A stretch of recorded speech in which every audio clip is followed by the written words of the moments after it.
Paborito ko po yan. Halaan. Dito na tayo ng bawang at sibuyas. Sunod natin ang luya. Yan. Natin muna ang didilaw-dilaw pa-brown ang luya. Para mabango at masarap. Ayan, yan ang sikreto ng pampasarap. Kailangan ay medyo yung sibuyas, bawang at luya. Alam ba ninyo guys, pagka masarap kayong magluto, mamahalin kayo ng inyong mga biyenan. Yan, naparating na sa biyenan. Kaya lagay na natin ang halaan. Sarap na natin yan. Isa-isa ko kasi pagkahugas ko, binabad ko sa tubig. Dahil mag-isa lang ako dito sa bahay, kaunti lang yan para sa akin lang yan. Diba? Mag-isa lang ako sa bahay, kaya malayang-malaya akong magdadaldal. Pag-go voice over. Sarap yan. Lagyan na natin ng asin at paminta.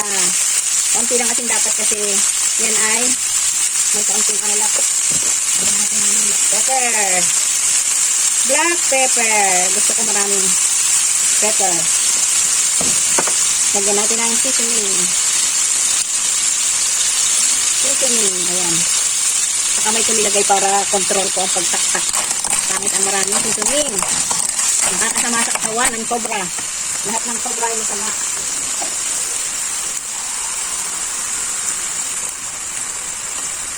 Lagyan natin ng kaunting water. Kaunti daw pero marami. Gusto ko kasi nasabaw nito eh. Ayan natin na pong takpan. Atin ang takpan.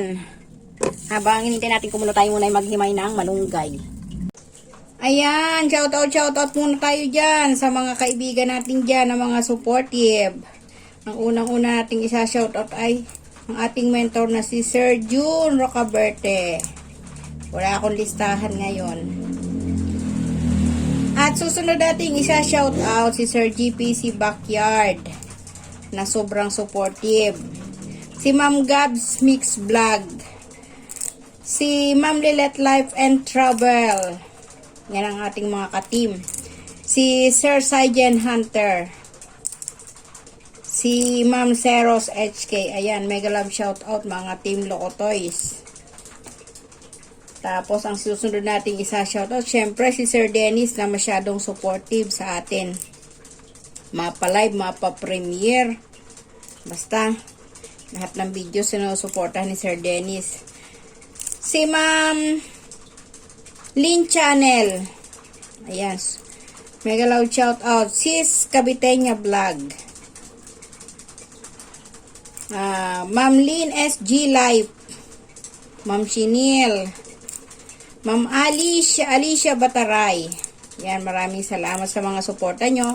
Si Sis Josela in Hong Kong. Ayan, kahit yan ay busy.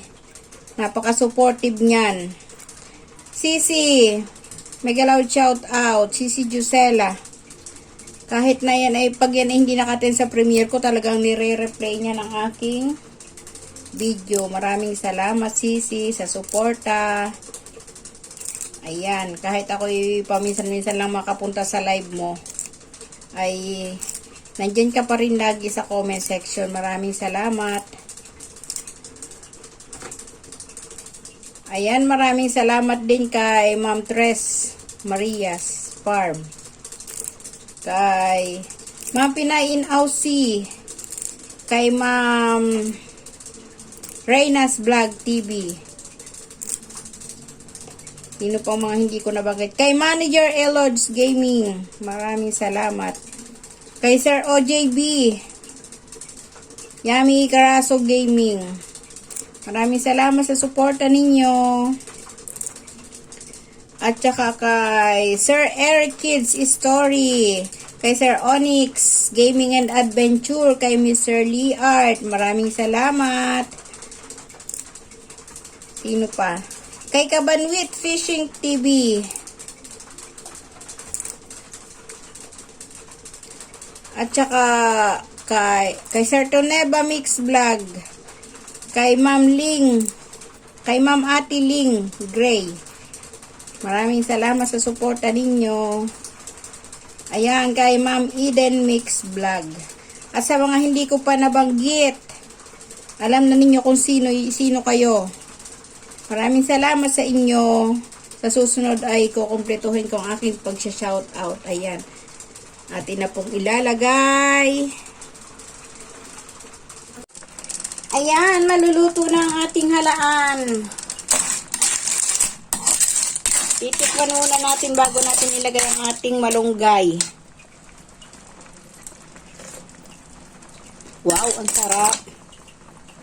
Kaunting asin. Kaunting asin lagyan natin. Lagyan na natin ang ating malunggay. Ayan.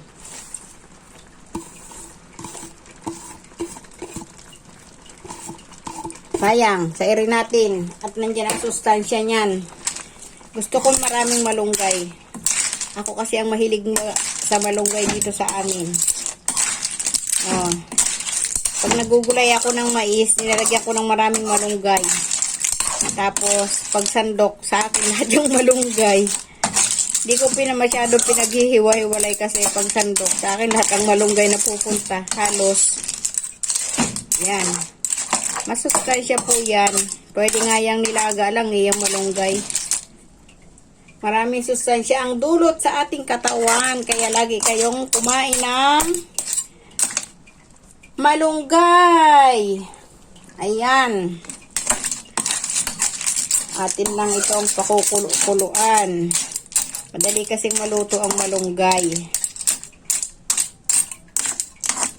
Ayan, maraming salamat nga pala sa inyong walang sawang suporta.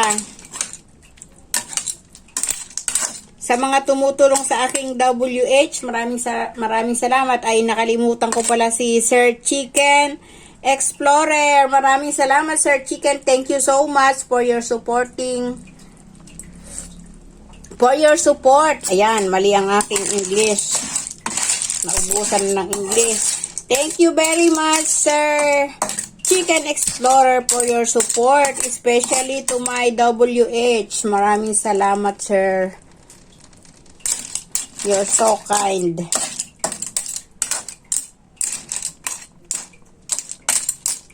Ayan, masarap na. Ako na ang naiinip sa pagkulo nito. Gusto ko na kasing kumain. Sa dami ng trinabaho ngayong mula pagkagising ay inabot na ako ng gutom.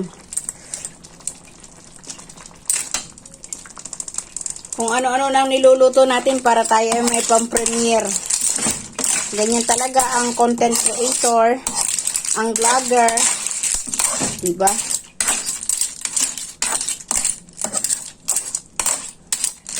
Sarap. Sarap po niyan. Mag-isa lang akong kakain. Wala ang aking asawa ay nasa namamasada, doon na siya kakain. Sa dalawa kong anak ay nasa eskwelahan parehas, kaya ako'y solo dito sa bahay, malayang mag-ingay. Ayan, luto na po ang aking masarap na, anong tawag ba dyan sa lutong niya? Parang tinola kasi yan, kasi may luya yan eh. Tinolang halaan. Ayan.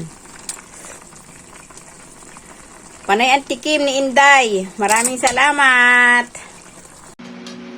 Ayan guys, tara na kumain. Ayan ang ulam ko. Halaan. Kain po tayo.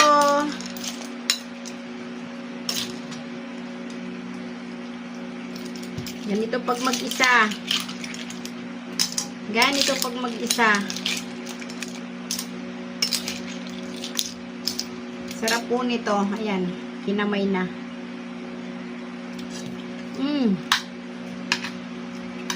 Favorite ko po ito.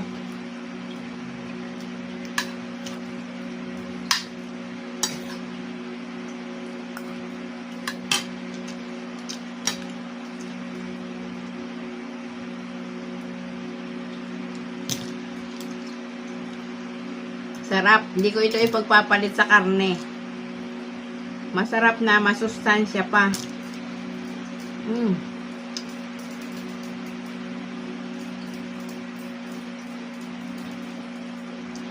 Sarap.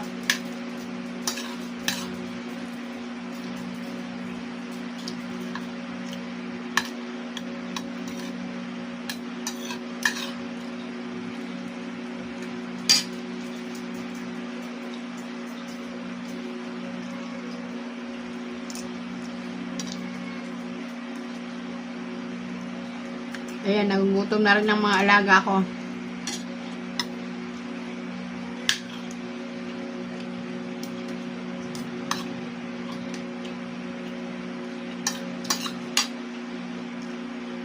Sarap ng malunggay.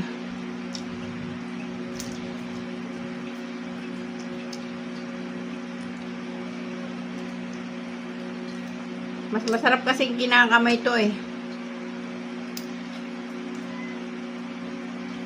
Pag nasa bahay, mas masarap magkamay.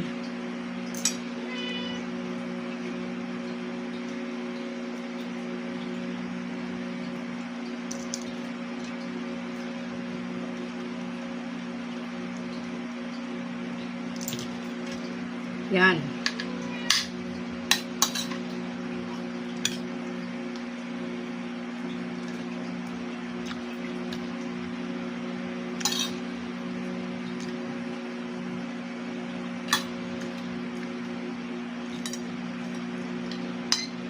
Kahit paminsan-minsan kain tayo ng masustansyang pagkain.